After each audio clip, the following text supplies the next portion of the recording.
ألف لام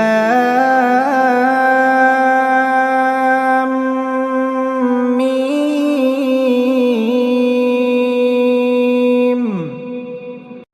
الله لا إله إلا هو الحي القيوم আলিফ লাম মিম। মহান আল্লাহ তাআলা, তিনি ছাড়া অন্য কোনো মাবুদ নেই। তিনি চিরঞ্জীব, তিনি চিরস্থায়ী। نزل عليك الكتاب بالحق مصدقا لما بين يديه وأنزل التوراة والإنجيل তিনি সত্য দ্বীন সহকারে তোমার উপর এই কিতাব নাজিল করেছেন, যা তোমার আগে নাজিল করা যাবতীয় কিতাবের সত্যতা স্বীকার করে, এবং তিনি তাওরাত ও ইনজিল নাজিল করেছেন। من قبل هدى للناس وأنزل الفرقان إن الذين كفروا بآيات الله لهم عذاب شديد والله عزيز ذو انتقام মানব জাতিকে সঠিক পথ প্রদর্শনের জন্য ইতিপূর্বে আল্লাহ তাআলা আরো কিতাব নাজিল করেছেন। তিনি হক ও বাতিলের মধ্যে ফয়সালা করার মানদণ্ড হিসেবে কোরআন অবতীর্ণ করেছেন। তা সত্ত্বেও যারা আল্লাহ তাআলার নিদর্শন সমূহকে অস্বীকার করবে, তাদের জন্য রয়েছে কঠোর শাস্তি। আল্লাহ তাআলা অসীম ক্ষমতার মালিক, তিনি চরম প্রতিশোধ গ্রহণকারীও বটে। ইন্নাল্লাহা লা ইয়াখফা আলাইহি শাইউন ফিল আরদি ওয়ালা ফিস সামা। আল্লাহ তাআলার কাছে আকাশমালা ও ভূখণ্ডের কোনো তথ্যই গোপন নেই। হুয়াল্লাযী ইউসাউবিরুকুম ফিল আরহামি কাইফা ইয়াশা লা ইলাহা ইল্লা হুয়াল আজিজুল হাকীম। তিনি তো সেই মহান সত্তা, যিনি মায়ের পেটে থাকতেই তার ইচ্ছা মতো তোমাদের আকৃতি গঠন করেছেন। আসলেই আল্লাহ তাআলা ছাড়া দ্বিতীয় কোনো মাবুদ নেই। তিনি প্রচন্ড ক্ষমতাশালী এবং প্রবল প্রজ্ঞাময়। হুয়াল্লাযী আনজালা আলাইকাল কিতাবা মিনহু আয়াতুম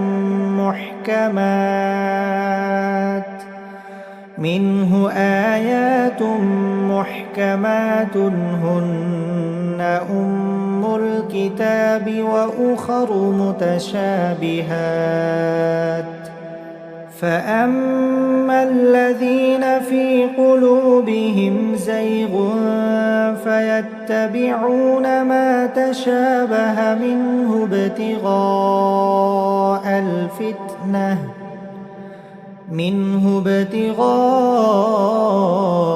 ابتغاء الفتنة وابتغاء تأويله وما يعلم تأويله إلا الله والراسخون في العلم يقولون آمنا به كل من عند ربنا وما يذكر إلا أولو الألباب। তিনি সেই মহান সত্তা, তিনি তোমার উপর এই কিতাব নাজিল করেছেন। এই কিতাবে দু ধরনের আয়াত রয়েছে। এর কিছু হচ্ছে সুস্পষ্ট দ্ব্যর্থহীন আয়াত, সেগুলি হচ্ছে কিতাবের মৌলিক অংশ।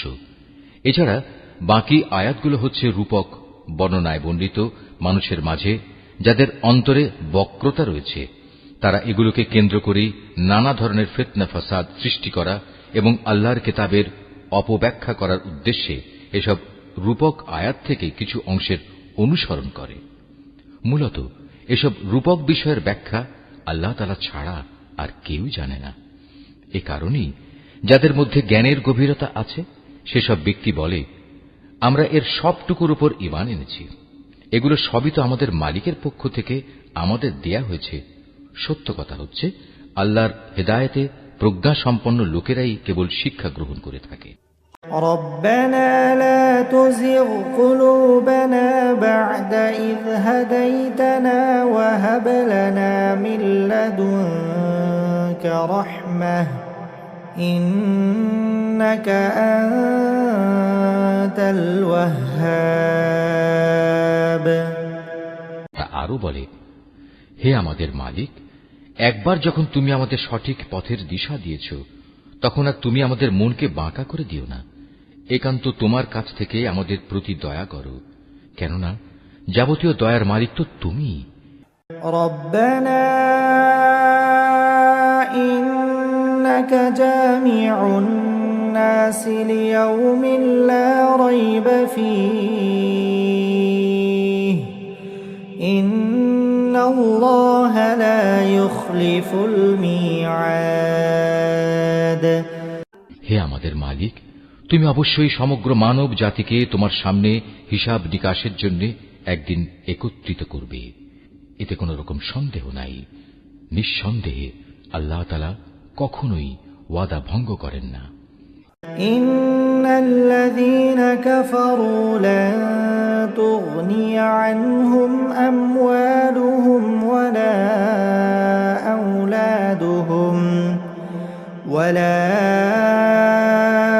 আওলাদুহুম মিনাল্লাহি শাইআ ওয়া উলাইকা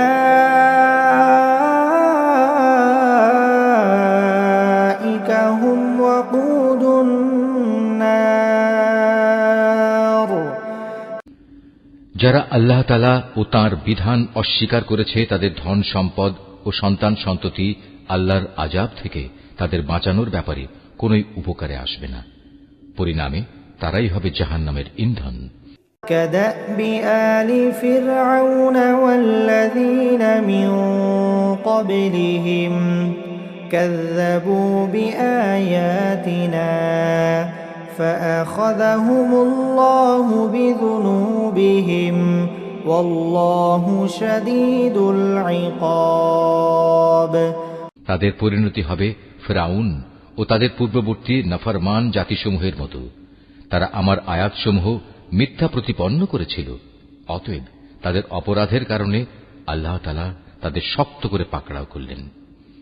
বস্তুত শাস্তি প্রয়োগে আল্লাহ তাআলা অত্যন্ত কঠোর। قل للذين كفروا ستغلبون وتحشرون إلى جهنم وبئس المهاد।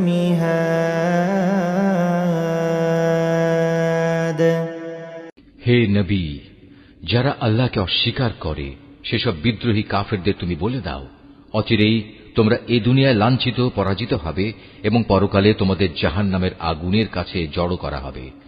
আর জাহান্নাম তা তো হচ্ছে অত্যন্ত নিকৃষ্ট অবস্থান। قد كان لكم آية في فئتين التقتا فئة تقاتل في سبيل الله وأخرى كافرة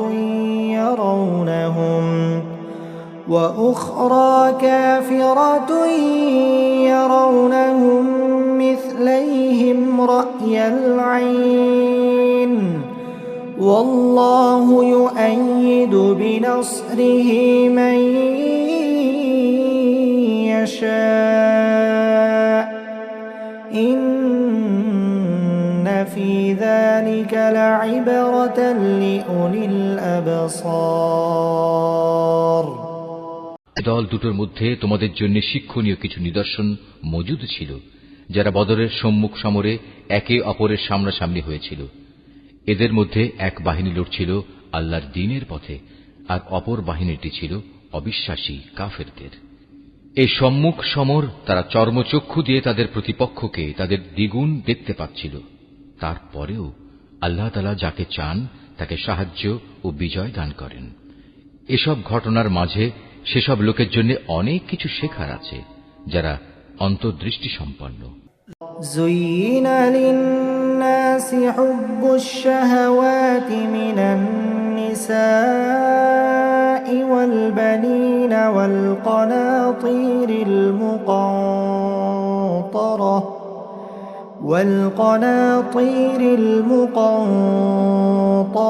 من الذهب والفضة والخيل المسومة والأنعام والحرث ذلك متاع الحياة الدنيا والله عنده حسن المآب।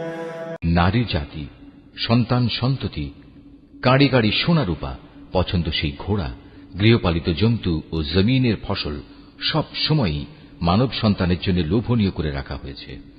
এসব হচ্ছে পার্থিব জীবনের ভোগের সামগ্রী মাত্র। স্থায়ী জীবনের উৎকৃষ্ট আশ্রয় তো একমাত্র আল্লাহ তাআলার কাছেই রয়েছে। قُلْ أَأُنَبِّئُكُم بِخَيْرٍ مِّن ذَلِكُمْ لِلَّذِينَ اتَّقَوْا عِندَ رَبِّهِمْ جَنَّاتٌ تَجْرِي مِن تَحْتِهَا الْأَنْهَارُ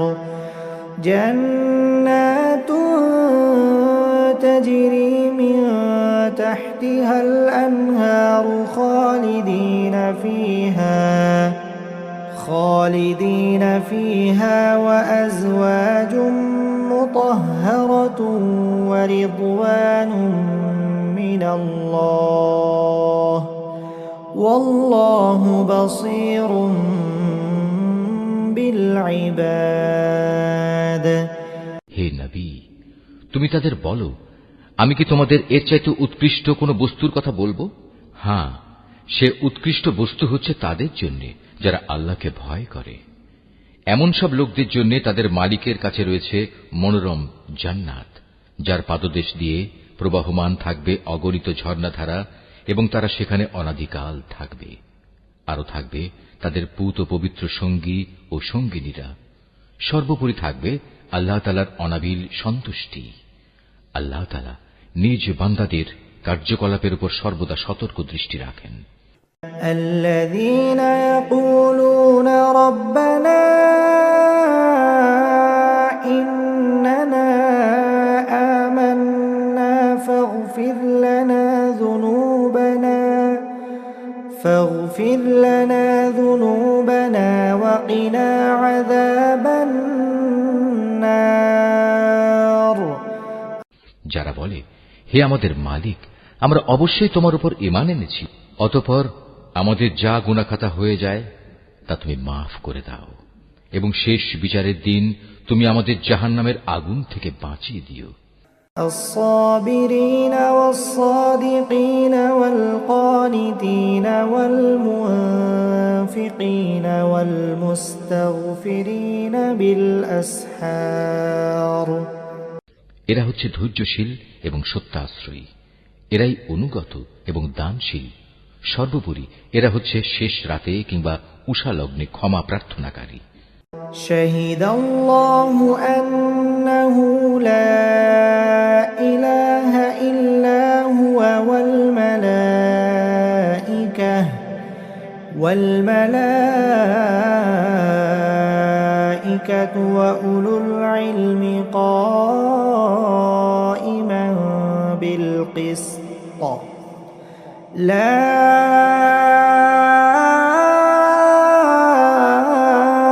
ইলাহা ইল্লা হুয়াল আজিজুল হাকীম। আল্লাহ তাআলা স্বয়ং সাক্ষ্য দিচ্ছেন, তিনি ছাড়া অন্য কোনো মাবুদ নেই। ফেরেশতারা এবং জ্ঞানবান মানুষেরাও এই একই সাক্ষ্য দিচ্ছে। আল্লাহ তাআলাই একমাত্র ন্যায় ও ইনসাফ কার্যকর করেন। তিনি ছাড়া দ্বিতীয় কোনো মাবুদ নাই। তিনি পরাক্রমশালী, তিনি প্রজ্ঞাময়। ইন্নাদ-দীনা ইনদাল্লাহিল ইসলাম وما اختلف الذين أوتوا الكتاب إلا من بعد ما جاءهم العلم بغيا بينهم ومن يكفر بآيات الله فإن الله سريع الحساب নিঃসন্দেহে মানুষের জীবন বিধান হিসেবে আল্লাহ তাআলার কাছে ইসলামই একমাত্র গ্রহণযোগ্য ব্যবস্থা। যাদের আল্লাহর পক্ষ থেকে কিতাব দেওয়া হয়েছিল তারা এই জীবন বিধান থেকে বিচ্যুত হয়ে নিজেরা একে অপরের প্রতি বিদ্বেষ ও হিংসার বশবর্তী হয়ে বিভিন্ন দলে উপদলে বিভক্ত হয়ে মতানৈক্যে লিপ্ত হয়ে পড়েছিল। তাও আবার তাদের কাছে আল্লাহর পক্ষ থেকে সঠিক জ্ঞান আসার পর যে ব্যক্তি আল্লাহর বিধান অস্বীকার করবে তার জানা উচিত অবশ্যই আল্লাহ তাআলা দ্রুত হিসাব গ্রহণকারী। فإن حاجوك فقل أسلمت وجهي لله ومن اتبعني وقل للذين أوتوا الكتاب والأميين أأسلمتم فإن أسلموا فقد اهتدوا وإن تولوا فإنما عليك البلاغ والله بصير بالعباد যদি এসব মানুষ তোমার সাথে এ ব্যাপারে কোনরূপ বিতর্কে লিপ্ত হয় তাহলে তুমি তাদের বলে দাও, আমি এবং আমার অনুসারীরা সবাই আল্লাহর কাছে আত্মসমর্পণ করে নিয়েছি। অতঃপর যাদের আল্লাহর পক্ষ থেকে কিতাব দেওয়া হয়েছে এবং যারা কোনো কিতাব না পেয়ে মূর্খ থেকে গেছে তাদের সবাইকে জিজ্ঞাসা করো, তোমরা কি সবাই আল্লাহর কাছে আত্মসমর্পণ করেছ? হ্যাঁ, তারা যদি জীবনের সর্বক্ষেত্রে আল্লাহর আনুগত্য মেনে নেয় তাহলে তারা তো সঠিক পথ পেয়েই গেল। কিন্তু তারা যদি ঈমান থেকে মুখ ফিরিয়ে নেয় তাহলে মনে রেখো, তোমার দায়িত্ব হচ্ছে কেবল আমার কথা পৌঁছে দেয়া। আল্লাহ তাআলা বান্দাদের কর্মকাণ্ড পর্যবেক্ষণ করছেন।